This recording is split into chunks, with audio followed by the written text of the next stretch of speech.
This is Talk Spooky to Me, the Ghost Story Guys mail show. I'm Brennan Storr. I'm Paul Bestel. And this is our chance to talk back to you. Welcome to the very first episode of Talk Spooky to Me. This is, well, it's exactly what it sounds like. This is our feedback show. We used to do this, recently up until episode 160, this was part of the main show. And it started getting to the point where we were having to cut stories because the mail show was so goddamn long, or the mail part of the show. And so we thought, well, let's make it a mini show. That way you guys get more Brennan Paul. We get to reply to your messages on air. And Paul, I think that means everyone wins. Yes, it's a win-win-win. Well, except maybe for you. You got to spend another hour talking to me now every week instead of every two. So there is that. You've only pulled me away from watching inconsequential football, so it's fine. I was not aware there was such a thing as inconsequential football. All football's inconsequential, apparently. Oh. But not to me. I see. As the question on Sunday went, why are you watching football from Portugal? And I said, why not? That sounds like the great response to me. Nikki says to me, why are you going to see a kung fu movie tonight about a guy in a monkey suit? And I said, why not? Why wouldn't you? I knew you'd get it. I'm going to go see Shaolin Invincibles tonight at Cinema du Parc. And boy, am I excited. I knew nothing about it. I just know that the trailer they keep showing before other movies I've seen there has a guy in a monkey suit doing karate, and I am in. Well, as someone that fell in love with Kung Fu through the series Monkey over here, I'm all in. I don't know that. Is it that's a TV show? Yeah, so it was a show that was on early 80s in the UK, and essentially it's about the pilgrimage of Tripitaka to meet Buddha, and along the way they meet several gods, Monkey being the primary one, who has offended the gods through his arrogance and his stupidity and his greed, and therefore he has to repent by accompanying and protecting Tripitaka across China as they face off against all kinds of monsters and demons and creatures, and along the way they pick up Pigsy, who's a man-pig, and Sandy, who is a river monster. I am loving this. Is this streaming anywhere? Because I feel like this is something I need to watch. I'm not sure. It's incredible. I've watched the entire run 3 times. I watched it when it was on over here, because the BBC showed it over here years ago, and then it's been repeated a couple of times on satellite TV. It's remarkable. You know, monkey magic. Ooh, monkey magic. Ooh, monkey magic tonight. Ooh. That was the theme song, by the way. Paul, this mini show was worth it just for me to hear that. We could never do another one. You could walk off set right now, and I just said, well, we won. We won, folks. Mission accomplished. The banner unfurls behind me. We did it. Yeah, it's full of magical moments in it. Like Monkey's got a magic. He uses this staff that just kicks the shit out of everybody's like proper kung fu fights. It's brilliant. Like every episode was essentially like 30 minutes of fighting and 10 minutes of religious spirituality weaved through it. And he'd shrink it and he'd put it in his ear to keep it safe when he wasn't beating people up with it. Pigsy had a rake, I think, and Sandy had some kind of half-moon javelin thing. And Tripitaka would always say, we don't need to fight. And then next thing, they'd all be kicking the shit out of all these monsters. It's like the Incredible Hulk TV show. You know, every time it's, no, I have to keep the monster inside. And about 20 minutes later, he's crashing through the same cinder brick wall he crashes through on every episode. Yeah, so I'm not sure what they'd call it in North America, but if you look for Monkey, it's an incredible undertaking and a brilliant introduction to the mysteries and myths of that part of the world. All right, but we are not here to talk about monkey kung fu, although I think this is more or less what you can come to expect from these mail shows. So, you know, you may think this is the greatest thing ever, or you might think, well, I'm going to yeet my phone into the sun, and I can't make that decision for you. But I hope you stick around, because now it's time for the mail. Our courteous and efficient staff is on call 24 hours a day to serve all your supernatural elimination needs. We're ready to believe you. I tell you, Paul, I had no idea how long any of this was going to take. So I just put together a bunch of messages, Instagram comments, YouTube comments, and I just thought we'll respond to them all and we'll kind of feel it out. And we'll see. Yeah, we'll just see how it goes. Folks, this is all unfolding in real time. So the synthwave version of our song that will be the intro, and don't worry, that's only going to be the intro for the mini shows. That just arrived today as we're recording this, so this is all very, very new, but it's fun. I love that part of making new shows, Paul. I love adding shit, coming up with new stuff. Yeah, it's just a ton of fun. For example, one thing we're going to start doing in the mini shows is doing the featured artist thing again. So if you've got a band, you got a new single out, you got a song you want to get some attention to, shoot us an email, ghoststoryguys@gmail.com, and if we can get it in the show, we will. And that will go out to everyone who downloads it on the RSS feed. It just won't be available on YouTube because copyright on YouTube is a pain in the ass. So we will clip it out on there. But yeah, you got a band, you want to try and get your song on our show, we will do our damnedest to play it. Shoot us an email at ghoststoryguys@gmail.com. For this inaugural show, we have a track from the Revenants, who of course are a feature band on the Ghost Story Guys house label, Night Harvest Recordings, but we'll save that till the very end of the show. For now, it's time to respond to all the lovely things you folks have said. And Paul, why don't you get us started?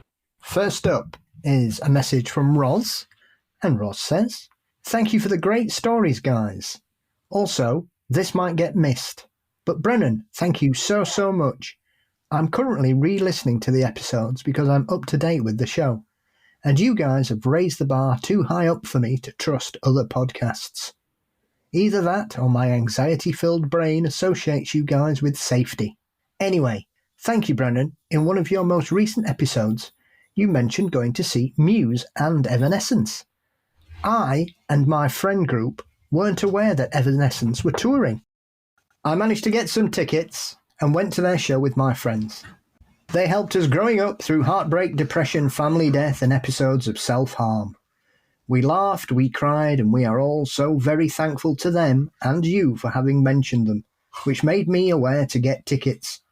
I'm sorry if this comment is off topic, but know that your small but great banter with your co-host does resonate with your listeners. I know there's people that complain about the banter, but personally I have fun listening to you and at the time Ian, but now Paul talk, as it gives more soul instead of just reading stories off the web. Thank you so much, Brennan, Paul, and the whole staff. You guys are amazing, and I can't wait to hear more stories in the future." Well, Roz, thank you so much. That's very kind. I'm happy you got to see Evanescence. It was one of those things, like, say, for me, I happened to just see it come up on social media at the right time and thought, well, screw it, I'll go and, because sometimes with concerts, I'm not great if I know it's coming. Sometimes I'll think, I kind of build it up in my head and then I'll think, maybe I just don't want to go. Like I bought tickets for the Black Dahlia murder on Saturday, and now I've got the ticket listed on StubHub because I don't know, the idea of going to sit and listen to 5 hours of death metal suddenly just doesn't really appeal to me, because I checked and they've got something like 4 opening bands, and I just thought, I don't know. They're also showing Akira at Cinema du Parc that night. Maybe I'll go do that. Well, it's a good mix. The Evanescence or the 5 hours of death metal? Evanescence and then Akira. Yes. Yeah, much better than Black Dahlia Murder, who were great, but I don't know. I have an upper limit for that kind of stuff. I know years ago, pre-pandemic, At the Gates came to Vancouver. I always wanted to see him. Their album Slaughter of the Soul came out in 1994. It's incredible. Probably the best death metal album of all time. And I listened to that for years. And then 2014, they released At War with Reality. After 20 years, I was thrilled, and it's okay. But then they were touring, and I thought, holy shit, well, I got to see this. And, again, after like 3 opening bands, you can only maintain your erection for so long before it becomes a medical concern. And, yeah. So when I was looking at the lineup for Black Dahlia Murder, I kind of thought, I don't know.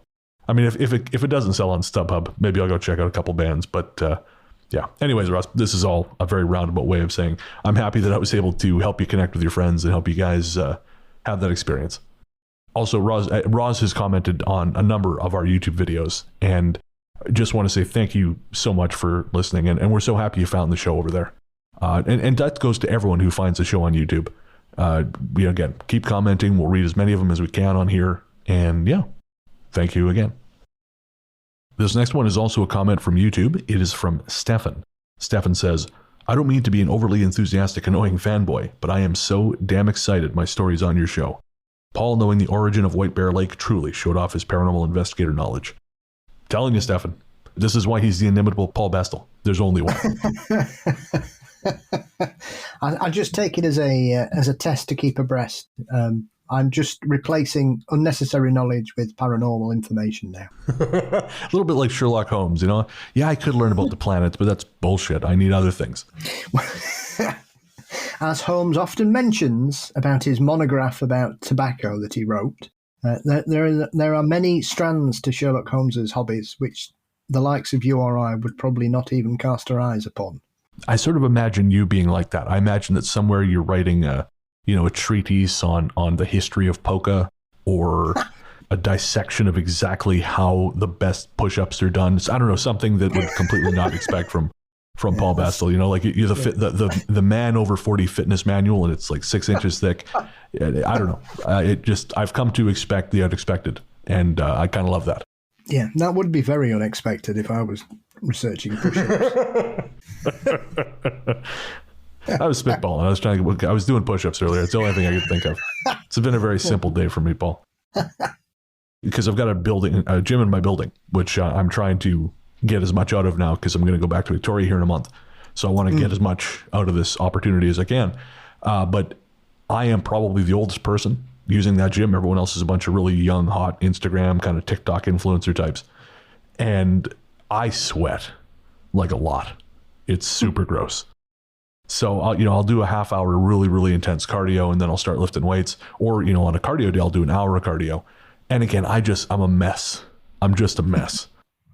And I cannot tell you how many looks of just abject disgust I've gotten from these hard-bodied things in their gym, where they just come around the corner, they see me standing there looking like a stick of butter sweating on the counter, and just some of them just turn around, walk back out, others pull the fire alarm. It just very unfortunate situation. Our next message is from Brooke, and Brooke says, agreeing that the random joking is half of why I listen. Things are heavy in the world, and being able to laugh is so needed. Love the chemistry between Paul and Brennan. I prefer it to the original recipe. Thank you for the great content. Thank you, Brooke. I like it too. So that works out. We had a comment on YouTube, and the person who commented this, they meant well. They're a very popular YouTube account that does ghost stories, but they commented and said, what is it with all the talking? Why don't you guys just do stories? And so a few people commented and kind of said, hey, this is what we like about the show. And again, this person, they didn't mean anything by it. They're much more popular than we are. They know ghost stories. So I just appreciate that they're listening at all. But it was nice to see folks come in and say, no, there's something we like about the show. All right, next up, we have another one for Paul. This one's from Denise. Denise says, hey there, love you both and the show. Thank you very much. I'd like to get Paul's advice on an online class. I'd like to take a class on cryptozoology, and was hoping Paul could send me in the right direction. I live in California, a bit south of San Francisco.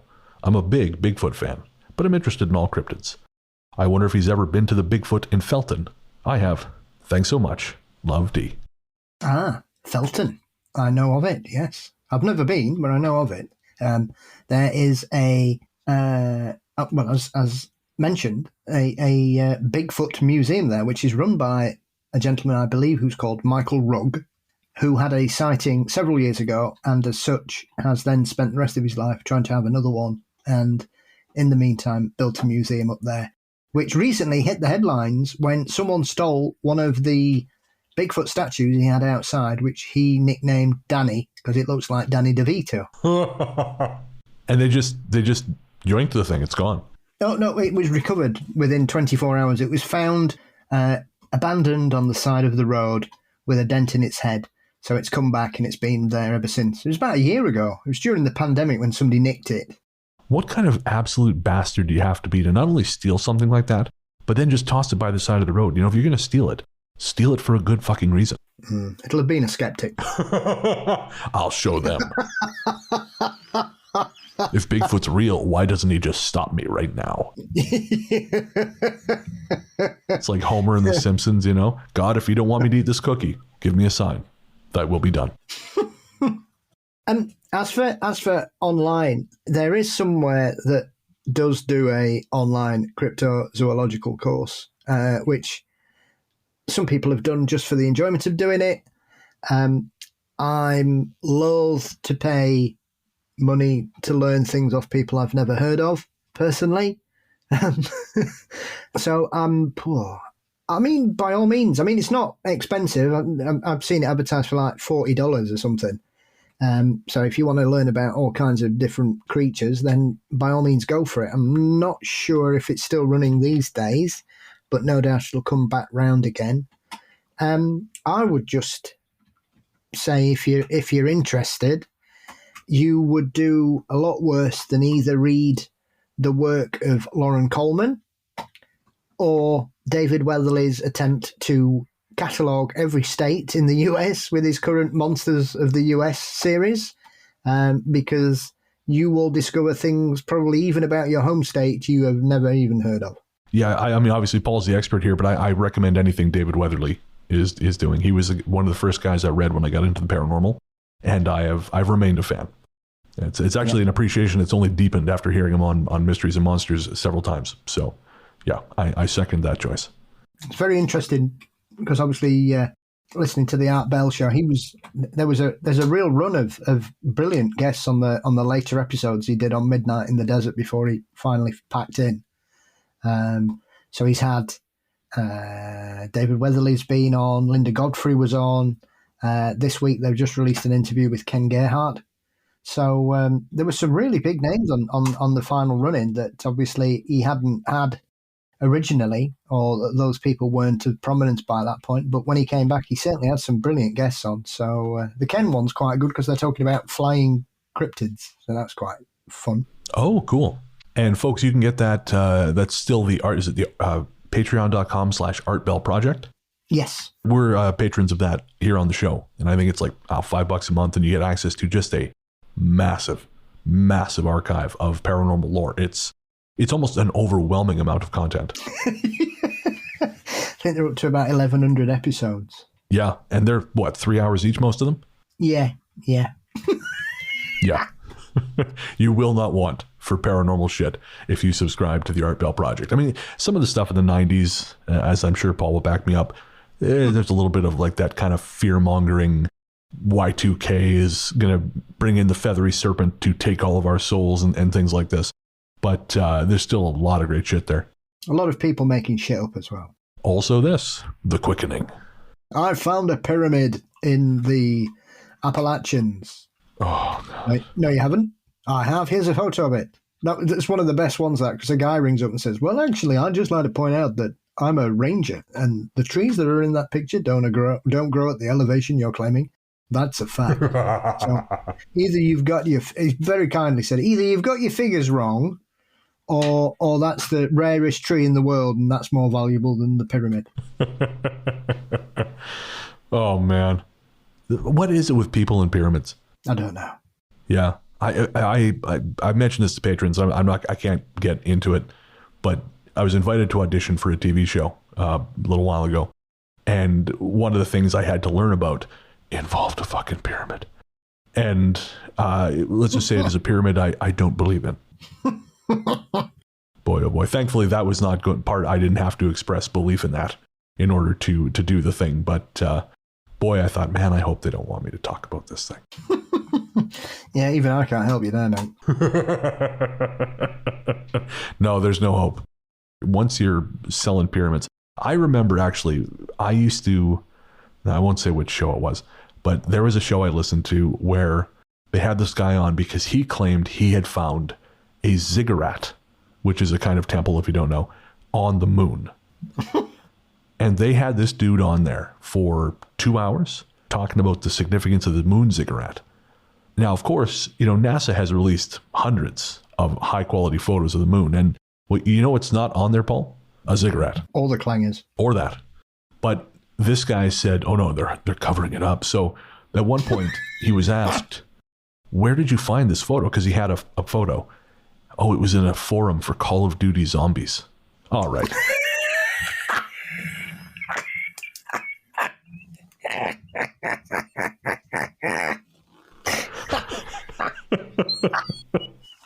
Well, I'm convinced. Right? Yeah, no, this is on the level. I'm sorry I doubted you. There is a particular ufologist who constantly appears in the news, and as soon as I see a story about Mars, it's this guy just spends all his time looking at Mars, and he just comes out with absolute bollocks.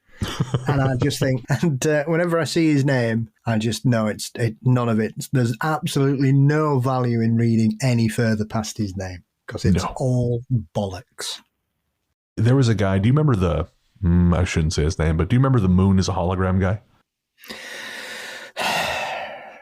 Of course you do. You are burdened with knowledge. You, like Thanos and Tony Stark, are cursed with knowledge. Of course you know the moon guy. Yes. Yeah, there was a guy who he always used to videotape the moon. Who fucking knows why? But he captured some stupid atmosphere. It's not stupid. It's just an atmospheric phenomenon. But this to him was proof that the moon is fake. I don't know why anyone would fake the moon, or I don't even care how, because it's not happening. But good Lord. And they had this guy on several times. Like, I can't believe I used to listen to this fucking show. Yeah, there's a good article on Popular Mechanics at the moment about all the times people suggested blowing up the moon. I'm sorry, what? Yeah, there's the theory. Obviously, there's a bit of a joke that a general in the 50s in the US Army wanted to basically blow up the moon to show everybody how powerful America were. Oh, my head hurts, Paul. My head hurts. We're recording this on 420 and I'm too sober for this. Yeah. So, it's not the strangest thing I've heard about the moon recently, but that's a very good article if you want to consider the possibilities of how stupid people are, even with intelligence.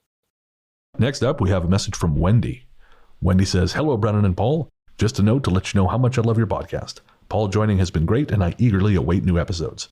100% transparency, I listen at night to fall asleep. Both your voices are so soothing. Then re-listen the following day at work to hear the stories. And Wendy, thank you very much. We're honored. I know Ella, our listener in Australia, we're one of our listeners in Australia who I've had the great fortune of meeting in person. She plays us for her newborn. And I think she commented on a recent post that, because she's a patron, that we had a new record. I think we had baby asleep in, I think, 11 minutes, if I remember right. So, outstanding performance by us. Telling you, if podcasting doesn't work out, there's always babysitting. Next, Heather says, I recently discovered you from an IG post from the ladies at Witches, Magic, Murder and Mystery podcast. You are hilarious. My humour matches the show's in many ways. Scary good thing. I'm listening to the first episodes and the recent ones, trying to attack it from both ends. The military episode especially hit home because I'm a US Navy veteran. I served at Pearl Harbor, the former hospital, for watch one night. Nothing happened in my late night shift, but the whole place was so creepy. I used to see and feel all kinds of supernatural stuff when I was younger. Now that I'm in my 40s, I no longer have the supernatural sight. I kind of want to reopen it, but I'm a little scared to do so. I appreciate you all so much for spreading the word about mental health awareness. I suffer and live with depression and know how important being heard is. Blessings and good karma to all. Well, thank you very much, Heather. And thank you for the insight on Pearl Harbor. I always wondered about that. I know, I've been to Pearl Harbor and it just felt very like very quiet. If that's I don't know if that's an accurate, like if you can call a place just quiet, but that was my experience in visiting the place. There are some strange stories about some of the locations in the Pacific that saw some horrific casualties during the Second World War. So I'll be surprised if Pearl Harbor is nothing but the tip of the iceberg when it comes to sites like that. So we're going to take a quick break to pay the bills. Don't forget, if you're a patron or if you subscribe to us on Apple Podcasts, you don't have to listen to ads. And what a wonderful world that would be. All right, so we're going to take a quick break, and we'll be right back. Now, where did they go? Bren, what are you doing? The game's about to start. We're going to need more beer, so I'm going to run to the liquor store. If I can find my keys. You're going to miss the kickoff. Why don't you just use Drizzly? What's Drizzly? Drizzly is the #1 app for alcohol delivery. It lets you compare prices on the biggest selections of beers, wines and spirits, and then you get your favourites delivered in under 60 minutes, all from the comfort of the couch, without missing any of the game. Well, that sounds way better. How do I order from Drizzly? Download the Drizzly app or go to drizzly.com. That's DRIZLY.com. Sold. I'm still going to need to find my keys, though. Theo didn't eat them. I feel like that means Theo ate them. No.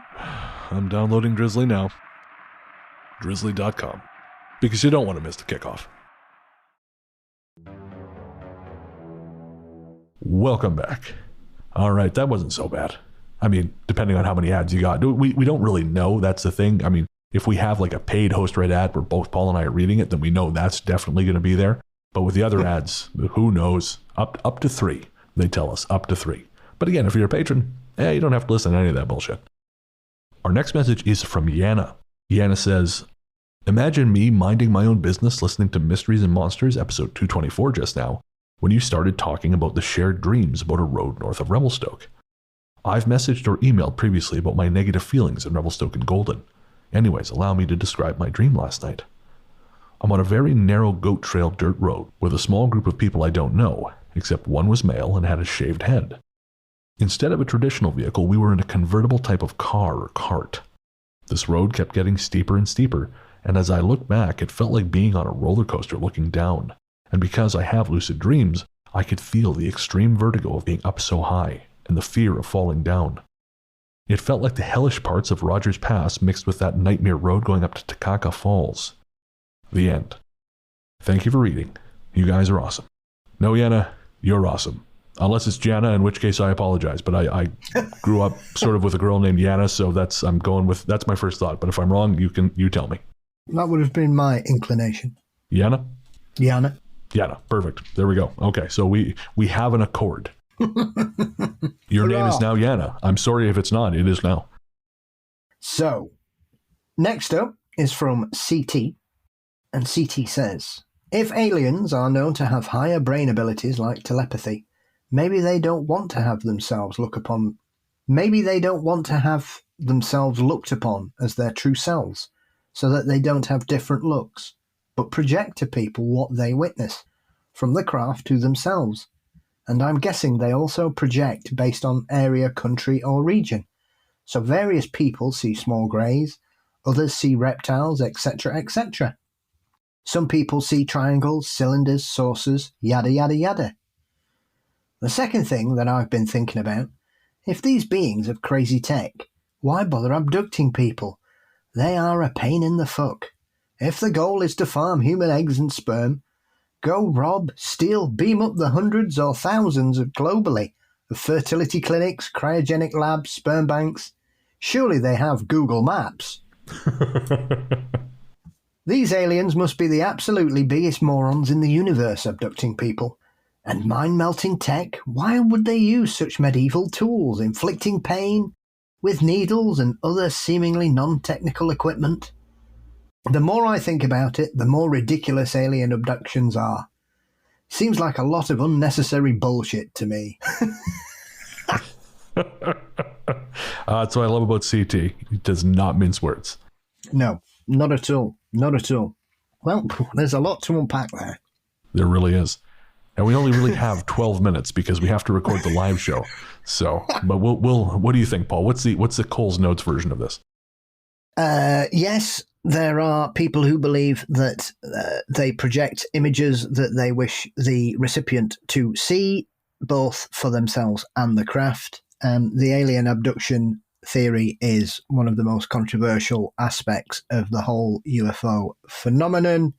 And yes, using old-fashioned tools and implements, maybe once again, though, maybe to settle the person. Mind you, if you've been kidnapped by aliens and they've just wheel out a giant syringe to stick in your ass, I'm not really sure what's going to calm you down, to be honest. But maybe once again they use that kind of cover because we don't want to see their sort of Venutian Hoover that they're going to pull stuff out your butt with. Oh, man, I can't decide whether I want to call this episode Venutian Hoover or there was something else that was said earlier. I should have written, okay, no, it's going to be Venutian Hoover because I don't remember the other one. Keep talking. I'm writing it down so I don't forget.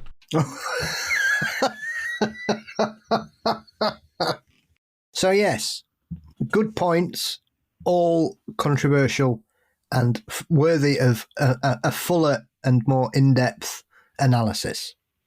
Thank you, CT. This next one is from Elsie. Elsie says, hey, just listened to your latest episode. Great as always, been listening for years. Thank you very much.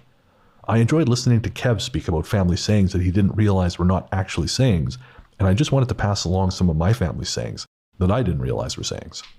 The first is hit biscuit, which means that you're exhausted and at your breaking point. The second is sleep like a baby rancher, which means sleep well.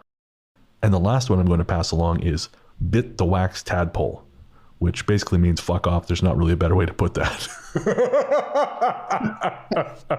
I'm going to use hit biscuit. Brother, I have just hit biscuit today. Yeah, everybody's, especially here in the UK, we've all got weird sayings depending on where you're from. I mean, round here, if somebody's asking you to do something ridiculous or you're shocked, you'll go, well, I'll go to the foot of our stairs. Give me that one again. I'll go to the foot of our stairs. I shall journey to the bottom of the staircase in English. Oh, okay. I don't. Wow. That's actually more arcane than hit biscuit. You make a better door than a window. Oh, yeah, that's classic. Carry on, you'll get a scotch. Means behave or I shall strike you. Okay. Yeah, context clues were, that one was okay. We had one that Nick introduced me to was Chenk. No. Which is if it's like something that is like particularly disgusting. You know, when I try to get her to eat vegetables or something, it's like, it's Chenk. She's just, that's like, no, it's Chenk. Sheffield, they use nesh if you're cold, or proper nesh. If you're cold? Yeah. What is the etymology of that? I have to know. No idea. Okay. Proper nesh. Proper nesh. All right. I could eat a scabby dog. I assume that just means you're hungry? Really hungry. If you're really hungry, you could eat a scabby dog. You're that hungry. Jesus Christ.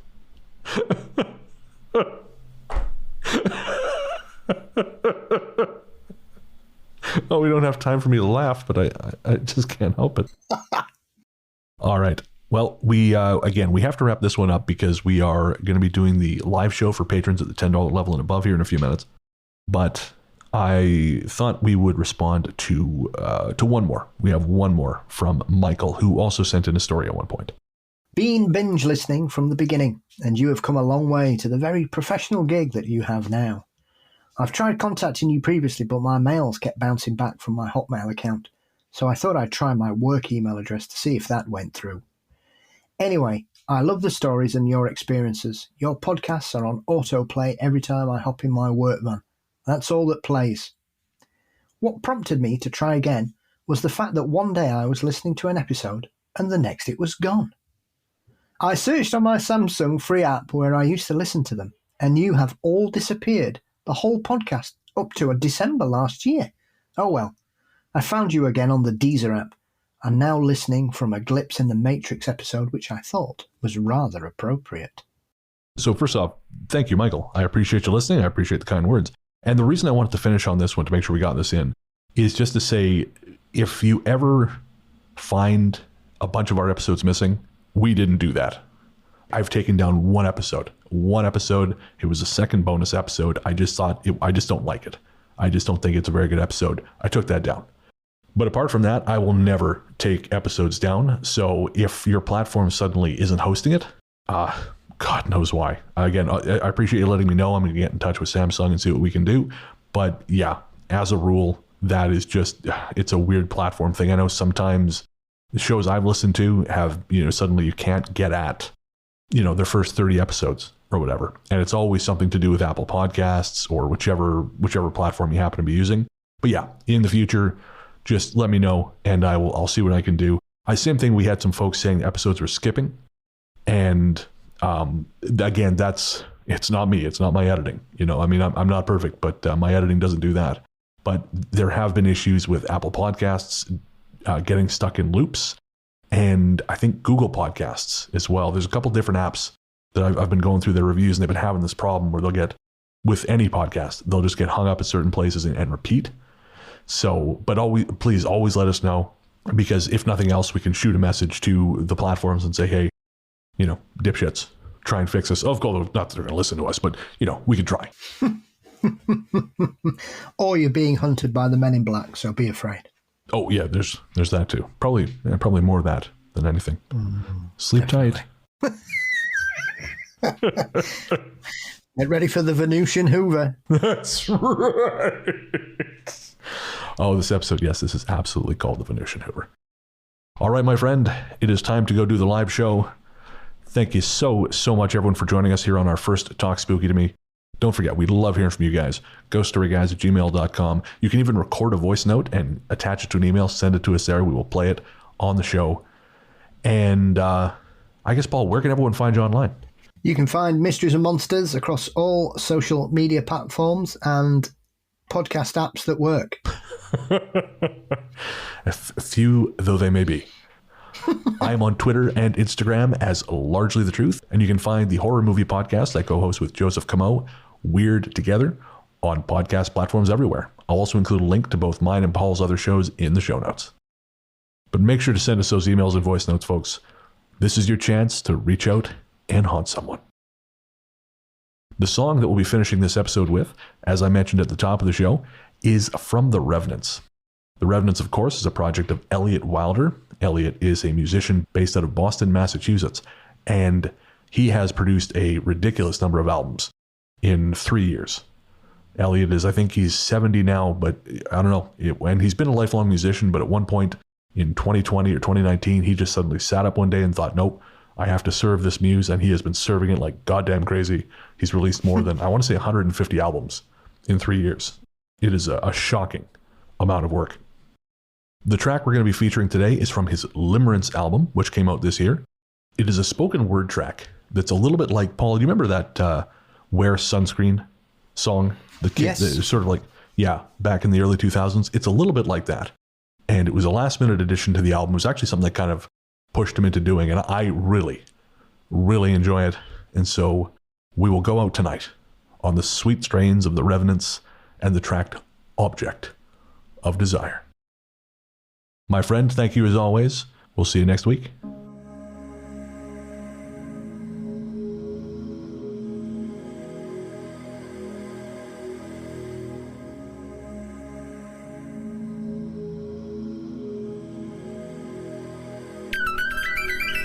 I've been seeing a therapist for the last 3 years for depression, and the experience has been intense, frustrating, and upsetting, but also illuminating.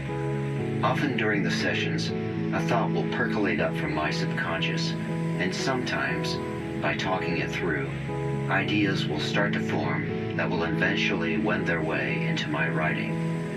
It's as though therapy acts as a catalyst, the fuel that ignites my imaginative mind, and that feeds into that space where a song is born. If nothing else, in the last few years, I believe I have become skilled at one particular thing, allowing it, whatever it is, to happen. And when it happens, I do my best to get out of my own way. At some point, when I am in the throes of working on an album, and as the songs accrue, I begin to notice that they seem to be talking to one another. The more songs I write, the more voices are added, and the dialogue takes the shape of a narrative. And then that narrative metastasizes, snaking its way through every single track. Sometimes a dissonant voice erupts out of nowhere. It might seem to be unrelated, but often later when I sense I'm nearing the end of a particular cycle of tunes, I'll look back at the songs I thought were troubled or not following the thread, and those are the ones that usually wind up being the most meaningful for me. Recently, I came across the term limerence, which is the state of being infatuated or obsessed with another person, typically experienced involuntarily and characterized by a strong desire for reciprocation of one's feelings, but not primarily for a sexual relationship. Certain people feel powerfully drawn to a limerent object because there is something primal and deep-seated in their subconscious that makes them crave it. The object is like love heroin, and the more the limerent feels that dopamine hit of pleasure, the more the feelings are intensified, and a dangerous cycle begins. The problem is, what's going on is only going on in the limerent's head, and the limerent usually always knows this, so in the end, it's just fucking hell. This is not someone having a junior high school crush or a mere unrequited infatuation, not to say that those don't have a potent value. This, for all intents and purposes, is love with a capital L, at least for the limerent. The more I thought about it, isn't this really what love is? It's in all our music, our books, our movies, our culture. It's that thing that we all go through life desperately looking for, the soulmate, the one true one. Maybe that's why most love relationships wind up doom on the rocks of resentment and dissatisfaction. What human person could ever live up to such objectified, idealized standards? And yet, this seems to be sacrosanct to us. We live in hope. It's what sates the limerent's Jones, at least for a time. So with these thoughts rolling around my brain, I began the process of writing this album. As I do, and in my way, I didn't have it mapped out. I didn't think, at least not at first, this is what it should be, or this is where it should begin, and then proceed, and then this is where it should all wrap up. I just did the work. As it happened, by the time I'd gotten as far along as the 5th or 6th song, a glimmer started forming as to a direction I might be headed in. And then a song and some lyrics emerged that seemed to be saying what I'm on about. I see that look in your eyes, and it consumes me like a fire. I am helpless and I am hopeless, can't let go of my desire. I am filled with a kind of sickness, this addiction I have for you. You occupy my every single thought, and my every thought is born of blue. Just about all of my albums seem to follow this circuitous route. In a way, my music is my limerent object, the thing I love so deeply. But it's elusive and ephemeral. You can't throw your arms around it, and it does not love you back. It just tells a story of a time which is now, and a place which is here. We're ripping out the garden and putting up a shed. We bury Grandpa down there beneath a thunderhead. Fertilized dichondra, the Santa Ana seas. The Santa Ana seas.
I want to live in a world where I can breathe clean air, I want to live in a world where the sun and wind power our homes. where energy is clean and abundant.